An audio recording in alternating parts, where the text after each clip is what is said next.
हमारी जो book reading चल रही है ऑटोबायोग्राफी ऑफ योगी, इसे हम आगे कंटिन्यू करेंगे।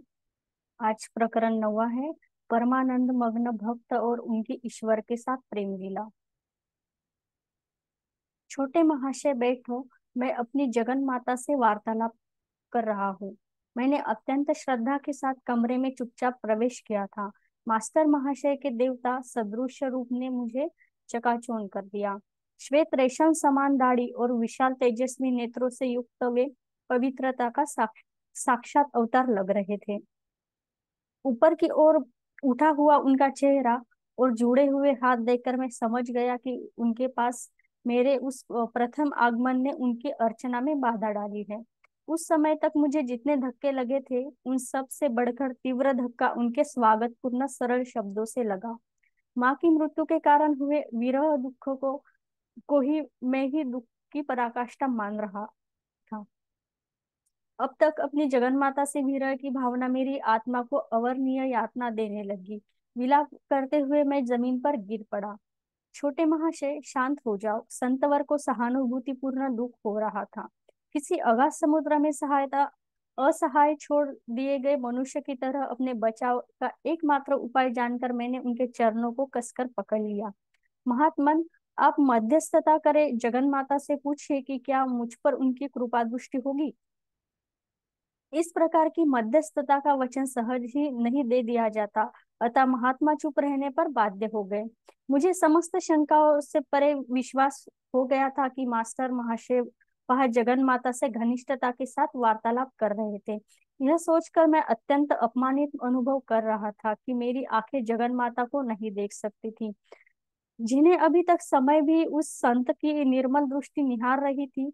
निर्जला पूर्ण उनके पांव पकड़े हुए और उनके सौम्य विरोध को अनसुना करते हुए मैं बार बार उनकी मध्यस्थता की कृपा की याचना उनसे कर रहा था। मैं परम प्रिय माँ तक तुम्हारी प्रार्थना पहुंचा दूंगा। मास्टर महाशय ने आखिर हार मानकर सहानुभूतिपूर्वक धीरे से मुस्कुराते हुए कहा। क्या शक्ति थी उन शब्दों में कि मेरा मन विरह व्याकुलता से तुरंत मुक्त हो गया। महाशय, अपना वचन याद रखिए। माँ का संदेश पाने के लिए मैं पुनः शीघ्र ही आपकी सेवा में उपस्थित हो जाऊंगा। एक क्षण पूर्व ही दुख और सिसकियों से मेरा जो कंठस्वर अवरुद्ध हुआ हुआ जाता था, अब आशा की आनंद ध्वनि से वो मुखरित हो गया। लंबे जीने से नीचे उतरते उतरते अतीत की स्मृतियों से मेरा मन भर गया। घर जाते हुए मेरे पाँव उत्सुकतावश जल्दी जल्दी उठ रहे थे। अपनी छोटी सी अटारी में मैं 10 बजे तक एकांत में ध्यान करता रहा। उष्ण रात्रि का अंधकार अचानक एक अद्भुत दृश्य के साथ प्रकाशमान हो उठा। दिव्य आभायुक्त जगत जननी मेरे सामने खड़ी थी। मधुर स्मित करता उनका मुख विनन परम सौंदर्य का मूर्त रूप था। सदा ही मैंने तुम्हें प्रेम किया है, सदैव मैं तुमसे प्रेम करती रहूंगी। उनका दिव्य स्वर अभी वातावरण में गूंज ही रहा था कि वे अदृश्य हो गई। दूसरे दिन प्रातःकाल सूर्य ने क्षितिज पर सभी झांकना आरंभ ही किया था कि मैं मास्टर महाशय के घर पहुंच गया। हृदय विदारक स्मृतियों से जुड़े इस घर की सीढ़ियां चढ़कर मैं चौथी मंजिल पर उनके कमरे के सामने पहुंच गया। बंद दरवाजे की मूठ पर एक कपड़ा लिपटा हुआ था, जो शायद इस बात का संकेत था कि वे एकांत चाहते थे। मैं दरवाजे के सामने दुविधा में खड़ा था कि उनके में मास्टर महाशय ने स्वयं ही दरवाजा खोल लिया। मैंने उनके पूज्य चरण कमलों में प्रणाम किया। दिव्य उल्लास को छुपाते हुए मैंने विनोद भाव में अपना मुख गंभीर बना लिया। महाशय, आपके संदेश के लिए मैं आ गया हूँ। मैं मानता हूँ कि अति भोर में ही आ गया हूँ। क्या प्रिय जगत जननी मेरे विषय में कुछ कहा? उन्होंने मेरे विषय में कुछ कहा? नटखट छोटे महाशय, इसके अतिरिक्त उन्होंने कुछ भी नहीं कहा। स्पष्ट था कि मेरी गंभीरता का नाटक प्रभावी नहीं था। इतनी गूढ़ता, इतना छल क्यों? क्या संत कभी सीधी बात नहीं करते? मैं शायद थोड़ा चिढ़ गया था। क्या मेरी प्रतीक्षा लेना अनिवार्य है? Sorry master. क्या मेरी परीक्षा लेना अनिवार्य है? उनकी शांत आंखें समझदारी और विवेक से भरपूर थी। कल रात को 10 बजे स्वयं दिव्य रूपा जगन माता ने तुम्हें जो आश्वासन दिया, उसके बाद भी अब मेरे लिए कहने को कुछ नहीं बचा। मेरी आत्मा की खिड़कियों को खोलने की कुंजी मास्टर महाशय के पास थी। मैंने पुनः उनके चरणों में साष्टांग प्रणिपात किया, परंतु इस बार मेरी आंखों से जो अश्रु बह रहे थे वो अतीत हर्ष थे, दुख के नहीं। क्या तुम सोचते हो कि तुम्हारी भक्ति ने माता की अनंत करुणा को नहीं छुआ है? ईश्वर का मातृभाव जिसे तुमने मानवी और दैवी रूपों में पूजा है, तुम्हारी आर्त पुकार का उत्तर दिए बिना कदापि नहीं रह सकता। ये सीधे साधे संत कौन थे जिनका परम सत्ता से किया गया छोटा से छोटा भी अनुरोध भी मधुर स्वीकृति पा जाता था?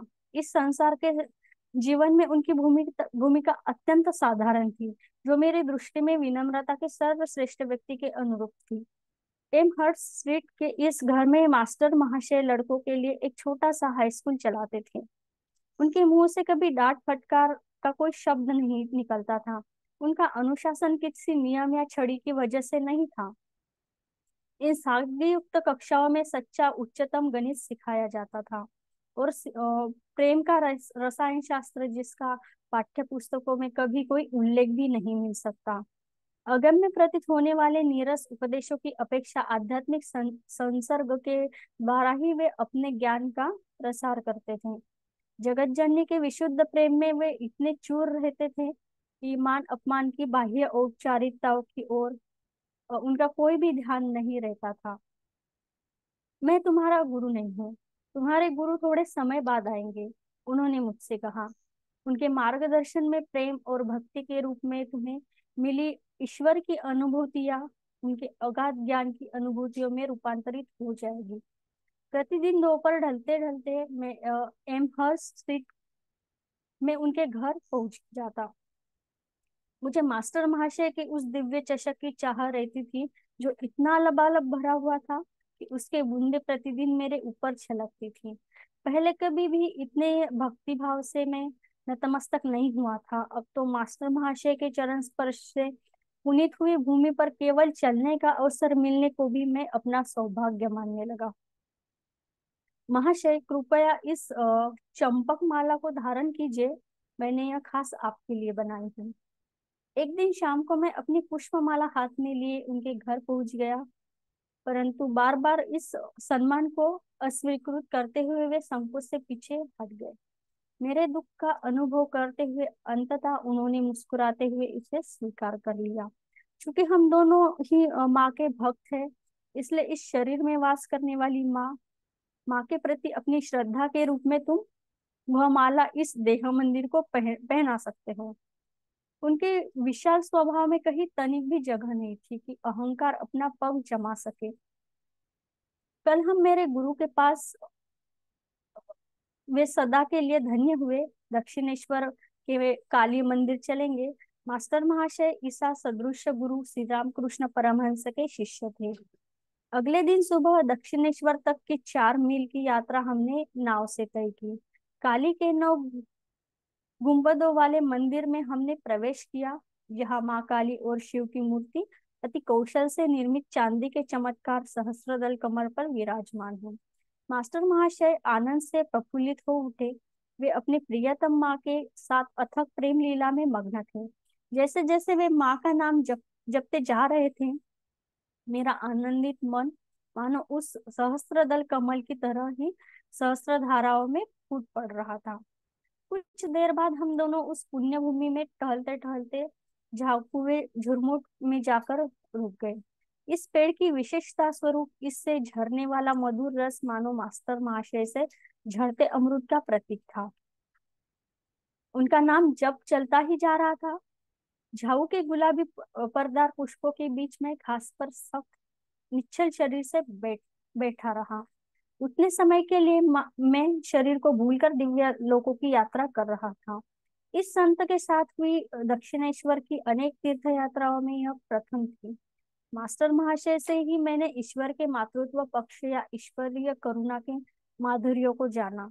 सदा शिशु सरल संत को ईश्वर के पितृत्व पक्ष या ईश्वरीय न्याय में रुचि नहीं नहीं थी।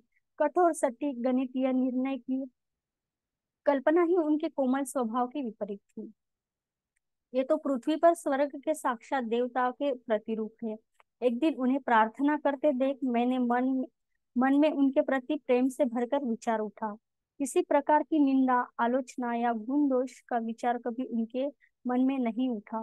वे तो इस जगत को आद्य पवित्रता से चिर परिचित अपनी दृष्टि से निहारते थे।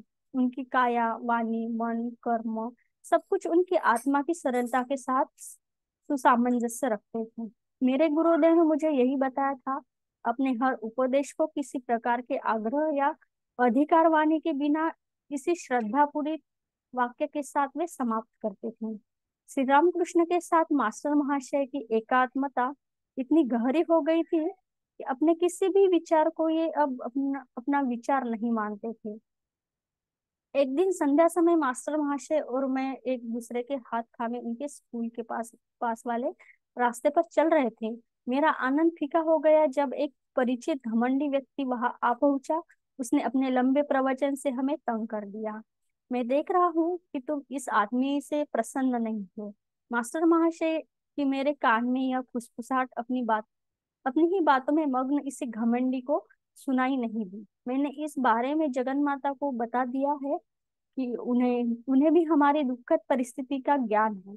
उन्होंने वचन दिया है, जैसे ही हम उस लाल मकान के पास पहुंचेंगे वे इस आदमी को एक अत्यावश्यक काम की याद दिला देंगी। मेरी दृष्टि उस वक्त मुक्ति स्थल पर लगी रही। उसके लाल द्वार पर पहुंचते ही अपना अधूरा वक्त भी पूरा कर किए बिना और कुछ भी कहे बिना वह व्यक्ति अचानक मुड़कर चला गया। विक्षुब्ध वातावरण में फिर से शांति छा गई। एक अन्य दिन मैं हावड़ा रेलवे स्टेशन के पास अकेला ही टहल रहा था। एक पल के लिए मैं एक छोटे से मंदिर के पास खड़ा हो गया और वहां ढोलक करताल के शोर में जोर जोर से करते लोगों का मन ही मन कोसने लगा। केवल मुंह से तोते की तरह प्रभु का नाम पवित्र नाम लेते रहने वाले इन लोगों की कीर्तन में भक्ति का कितना अभाव है, मैं मन ही मन सोच रहा था। अचानक मास्टर महाशय के तेज कदमों से अपनी ओर आते देख मैं विस्मित हो गया। महाशय, आप यहाँ कैसे? उस संत ने मेरे प्रश्न की ओर कोई ध्यान न देकर सीधे मेरे मन के विचार का उत्तर दिया। क्या यह सच नहीं है छोटे महाशय कि प्रभु का नाम किसी भी मुंह से क्यों न निकला हो मधुर ही लगता है, चाहे वह मुंह अज्ञानी हो या ज्ञानी हो। उन्होंने स्नेहतापूर्वक एक हाथ से मुझे अपने अंक में भर लिया। उनके जादू के गालीचे पर सवार होकर मैं तुरंत जगत जननी के दयामयी सानिध्य में पहुंच गया। क्या तुम कुछ बायोस्कोप देखना चाहोगे? एक दिन अपराध को एकांत प्रिय मास्टर महाशय से यह प्रश्न सुनकर मुझे आश्चर्य हुआ। उस समय भारत में चलचित्र का बायोस्कोप कहते थे।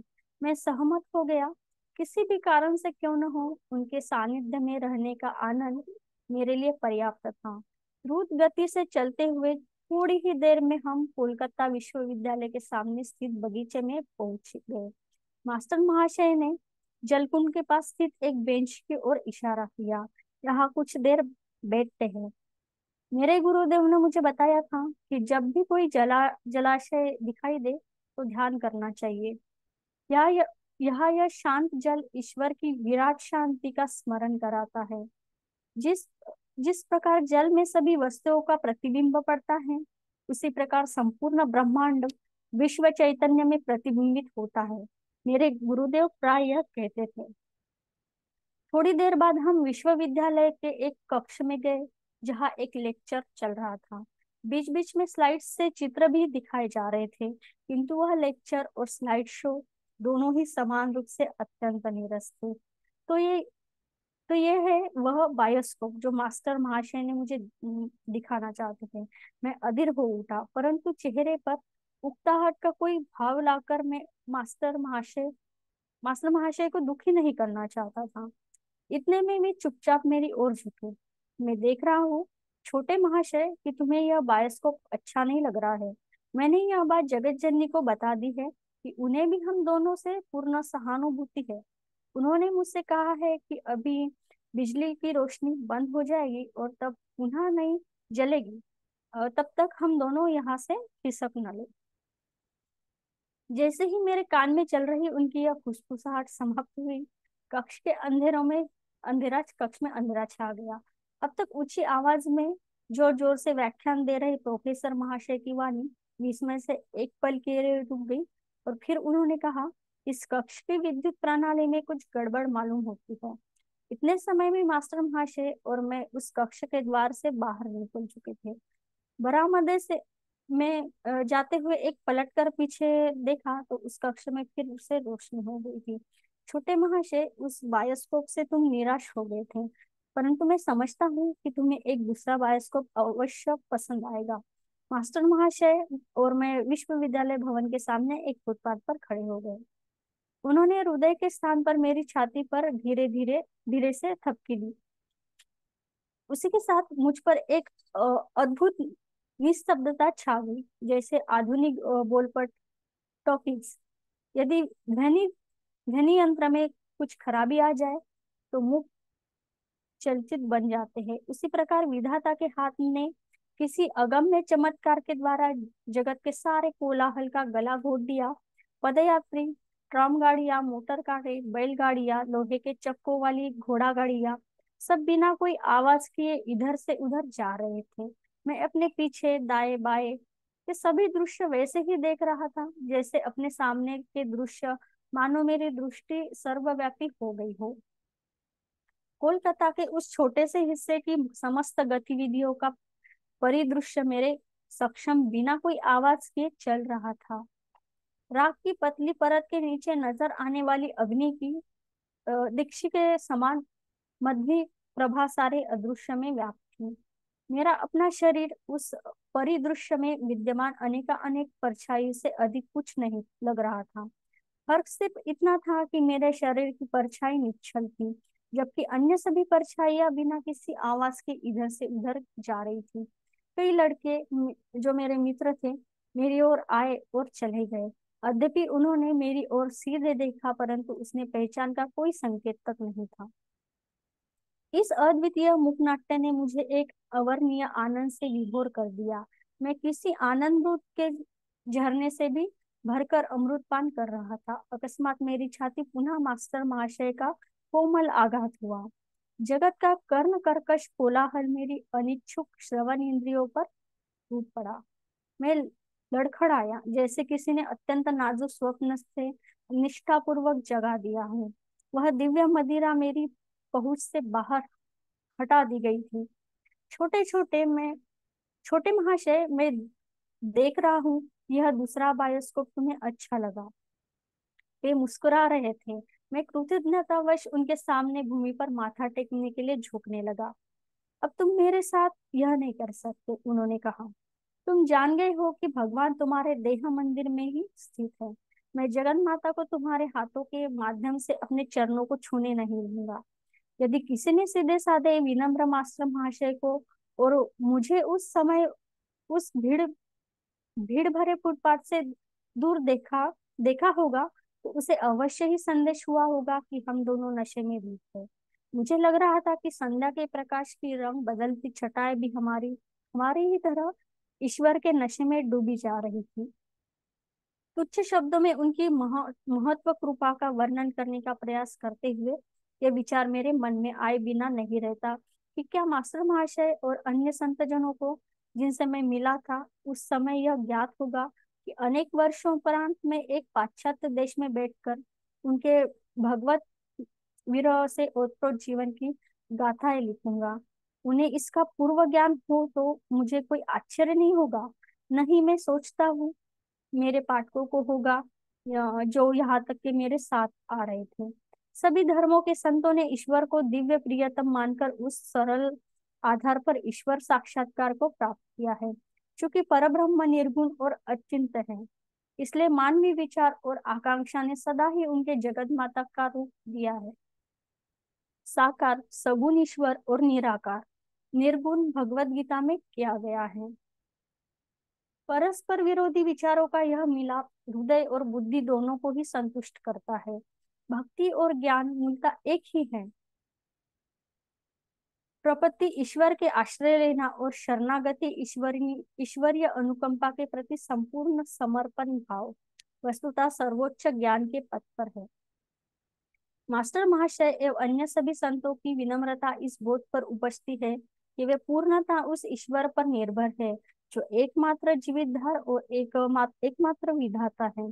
क्योंकि ईश्वर का स्वरूप ही आनंद है, अतः ईश्वर के साथ तादात्म्य होने वाला उसमें मग्न होने वाला मनुष्य ही असीम आनंद को अनुभव करता है।